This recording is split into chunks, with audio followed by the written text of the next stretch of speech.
مالک یوم الدین، مالک ہیں روز جزا کے، دنیا کے مالک بھی اللہ تعالیٰ ہیں، آج کے دن کے بھی۔ لمن الملک اليوم، قیامت کے دن کے بھی اللہ تعالیٰ مالک ہیں۔ دنیا میں اللہ تعالیٰ نے فرما دیا تبارک الذی، برکت والی ہے وہ ذات، بیدہ الملک، جس کے ہاتھ میں بادشاہت ہے ساری، زمین و آسمانوں کے، مشرق مغرب جنوب شمال، چرند پرند شجر حجر، سب کی بادشاہت اللہ کے ہاتھ میں ہے۔ تبارک الذی بیدہ الملک۔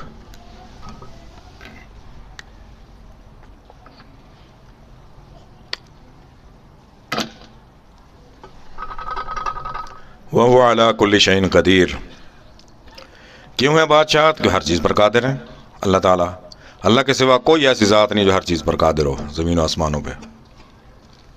دنیا میں بادشاہت اللہ تعالیٰ کی ہے، اور آخرت میں بادشاہت اللہ تعالیٰ کی ہے۔ مالک یوم الدین، یوم جزا، روز جزا، قیامت کے دن کے مالک اللہ تعالیٰ ہیں۔ آج کے دن کا بھی اللہ تعالیٰ نے فرما دیا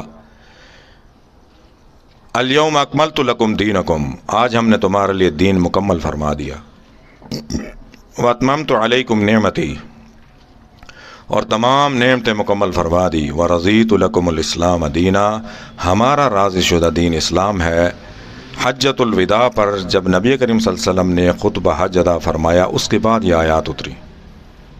آخری فریضہ اسلام کا جب حج ادا ہو گیا، پھر یہ آیتیں اتری کہ آج دین مکمل ہو گیا ہے۔ تو آج بھی یہی حکم ہے کہ دین مکمل ہے ہمارے پاس، آج کے دن کے لیے بھی اللہ تعالیٰ نے فرما دیا، اور قیامت کے دن کے لیے بھی اللہ تعالیٰ نے فرما دیا یوم لا تجزا کل نفس بما کسبت، جزا پائے گا قیامت کے دن جو جس نے کیا اس کو اتنی جزا ملے گی۔ الیوم تجزا کل نفس بما کسبت، جس نے جتنا کیا ہوگا اس کو اتنا ہی ملے گا۔ جزا من ربی کا، جزا آپ کو اپنے رب کی طرف سے ملے گی، عطان حسابہ، ملے گی حساب سے۔ حضور نے فرمایا دنیا دار العمل ہے، آخرت دار الجزا ہے، جو اس میں کماؤ گے آخرت میں اتنا ملے گا آپ کو۔ تو جس نے کیا ہوگا اس کو اتنا ملے گا۔ ما کسبت لا ظلم اليوم، کسی پر کوئی ظلم نہیں کر سکے گا اس دن۔ فرعون بھی موجود ہوگا لیکن موسیٰ پر ظلم نہیں کر سکے گا، نمرود بھی موجود ہوگا، ابراہیم علیہ السلام بھی موجود ہوں گے، لیکن آگ بھی نہیں ڈال سکے گا، خود آگ میں جائے گا۔ کوئی کسی پر اس دن ظلم نہیں کر سکے گا۔ اور اللہ تعالیٰ کا قاعدہ ہے، اللہ تعالیٰ دنیا میں بھی کسی پر ظلم نہیں فرماتے۔ ولا تظلمون فتیلا، ایک دھاگے کے برابر بھی ظلم اللہ تعالیٰ نہیں۔ اللہ نے ہمیشہ مظلوم کی پکار سنی ہے، نمرود کو، فرعون کو، حامان کو، شداد کو غرق کیا، ظالموں کو غرق کیا، ختم کیا۔ مظلوم کی پکار سنی ہے، مظلوم کا ساتھ دیا، کبھی کسی ظالم کا ساتھ نہیں دیا۔ ہاں ڈھیل دی ہے ظالم کو اللہ نے، جب تک اللہ تعالیٰ نے چاہا، اس کے بعد اس کو پکڑ لیا۔ اور قیامت کے دن کا اللہ تعالیٰ نے فیصلہ فرما دیا۔ اس دن قیامت کے دن اللہ تعالیٰ کیا فرمائیں گے؟ لمن الملک اليوم، کہاں ہے آج وہ بادشاہ؟ فرعون، حامان، شداد، آج وہ کہاں ہے؟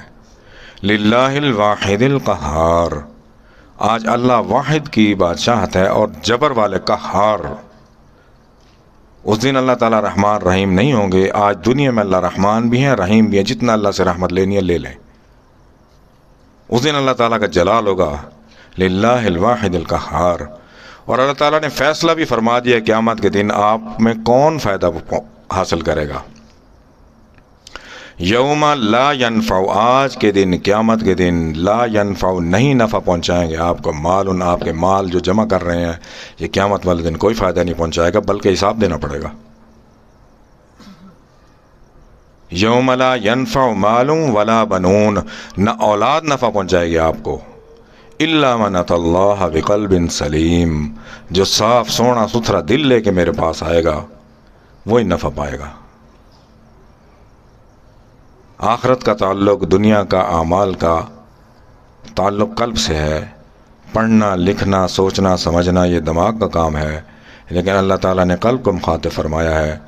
قرآن کریم نبی کریم صلی اللہ علیہ وسلم کے قلب پر اتارا گیا ہے۔ اللہ تعالیٰ نے فرمایا وَإِنَّهُ لَتَنزِيلُ رَبِّ الْعَالَمِينَ، یہ تمام جہانوں کے پروردگار نے اتارا ہے۔ نزل بِهِ الروح الامین، ایک امانت دار فرشتہ آپ کے پاس لے گیا ہے، عَلَىٰ قَلْبِكَ، اوپر آپ کے دل کے، لِتَكُونَ مِنَ الْمُنذِرِينَ، تاکہ آپ ڈرانے والے ہوں، لوگوں کو من جملہ ڈرانے والوں کے ہوں گے۔ جو سونا دل لے کے جائے گا، الا بذکر اللہ تطمئن القلوب، دل کا اطمینان اللہ کے ذکر سے ہوتا ہے، اللہ کی یاد سے ہوتا ہے۔ فاذکروا اللہ کثیرا لعلکم تفلحون، اللہ کو یاد کریں کثرت سے تاکہ آپ فلاح پائیں۔ تو قیامت کا فیصلہ اللہ تعالیٰ نے فرما دیا، مالک یوم الدین،